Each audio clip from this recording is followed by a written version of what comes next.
नमस्कार दोस्तों, मैं अजिंक्य पाटिल आप सभी का स्वागत करता हूं हमारे अपने YouTube चैनल यंग सनातनी में।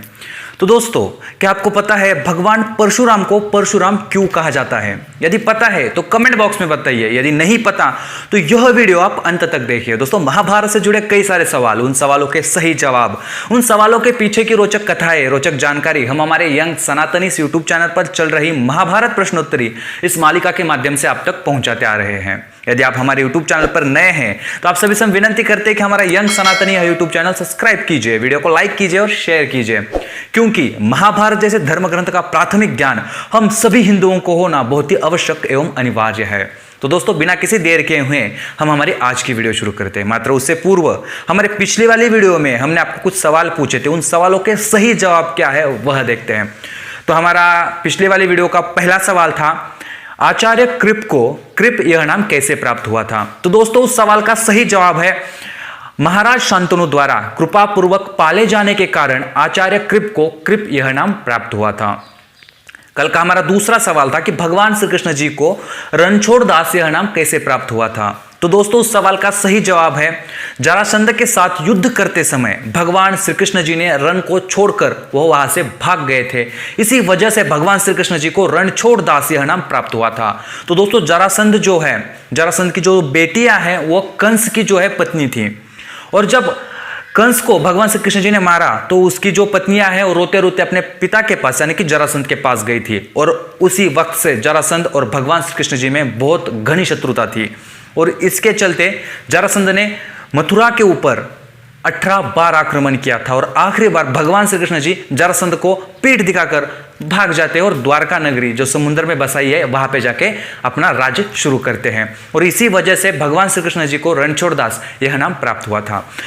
पिछली वाली वीडियो का हमारा तीसरा एवं आखिरी सवाल था, शकुनी को सौबल क्यों कहा जाता है? तो दोस्तों, सवाल का सही जवाब है महाराज सुबल के पुत्र थे, इसी वजह से शकुनी को सौबल कहा जाता है। आप सभी को यह बात तो पता ही है कि पूर्वा काल में अपने माता के नाम से या पिता के नाम से या राज्य के नाम से अपने पुत्रों का नाम रखा जाता था। जैसे कुंती के पुत्र होने की वजह से कौंतेय, पंडु राजा के पुत्र होने की वजह से पांडव, कुरु वंश के होने की वजह से कौरव, ऐसे ही कई सारे अपने राज्यों के नाम से, अपने माता के नाम से या पिता के नाम से अपने पुत्रों का नाम रखने का वहां पे एक जो परंपरा थी, चलन था।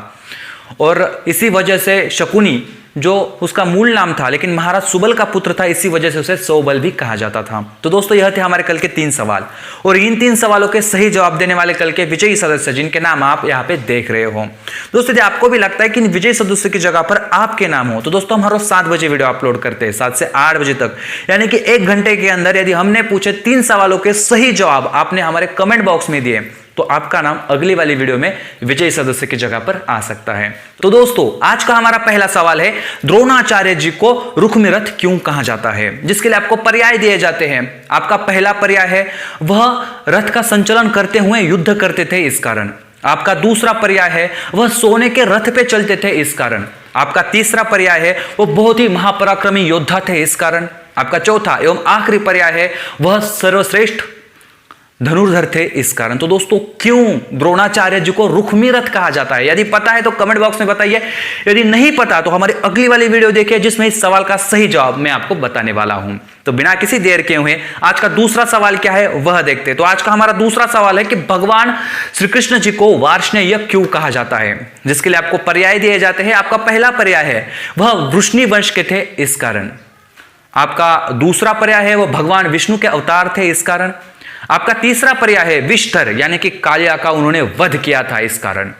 आपका चौथा एवं आखिरी पर्याय है अन्यायी अत्याचारी राजा यानी कि कंस का उन्होंने बचपन में ही कंस का उन्होंने वध किया था, इस कारण। तो दोस्तों, क्यों कहा जाता है भगवान श्री कृष्ण को वार्ष्णेय? यदि पता है तो कमेंट बॉक्स में बताइए, यदि नहीं पता तो आप सभी को पता ही है क्या करना है, हमारे अगली वाली वीडियो देखने जिसमें इस सवाल का सही जवाब हम आपको बताने वाले हैं। तो बिना किसी देर के हुए आज का तीसरा एवं आखिरी सवाल क्या है वह देखते। तो आज का हमारा तीसरा एवं आखिरी सवाल है, आचार्य परशुराम को परशुराम क्यों कहा जाता है? जिसके लिए आपको पर्याय दिए जाते हैं। आपका पहला पर्याय है क्षत्रिय वंश का उन्होंने नाश किया था, संहार किया था, इस कारण। आपका दूसरा पर्याय है ब्राह्मण पिता और क्षत्रिय माता थी, इस कारण। आपका तीसरा पर्याय है वह परशु यानी कि एक शस्त्र जिसका नाम परशु था वह धारण करते थे इस कारण।